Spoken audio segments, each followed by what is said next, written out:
Hello বন্ধুরা, আমার খাওয়া দাওয়া চ্যানেলে তোমাদের সবাইকে ওয়েলকাম। আজকে বানাবো চিকেনের একটা স্বাস্থ্যকর রেসিপি। এখানে আমি পেঁপে, গাজর, আলু, বিনস, টমেটো একটা কড়াইতে তেল দিয়ে ভালো করে ভেজে নিয়েছি। এদিকে চিকেনটাকে সমস্ত রকম যা মশলা লাগে তাই দিয়ে ম্যারিনেট করে কুকারে একটা সিটি মেরে কড়াই ঢেলে দিয়েছি, তেজপাতা ফোড়নে দিয়ে। এদিকে সবজিটাকে ভেজে নিয়ে কুকারে এটাকে আমি সেদ্ধ করে নিয়েছি। এরপর চিকেনটাতে যে জল বেরিয়েছে সেই জলটাকেই আমি বারে বারে ঢাকনা দিয়ে কষতে থাকবো।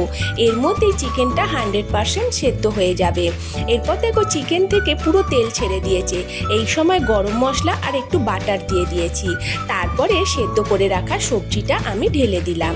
দিয়ে এখানে আমি ঝোলটাকে একটু ভালো করে নেড়ে চেড়ে সমস্ত উপকরণ একসাথে মিশিয়ে দিলাম। দিয়ে স্বাদ অনুসারে নুনটা আমি চেখে দেখে নিলাম। নুনটা কিন্তু সবজি সেদ্ধর সময় দিয়েছি আর চিকেন ম্যারিনেট করার সময় দিয়েছি। এরপর দেখো আমার রেডি হয়ে গেল একটা সুস্বাস্থ্যকর চিকেন রেসিপি। তোমাদের কেমন লাগলো এটা?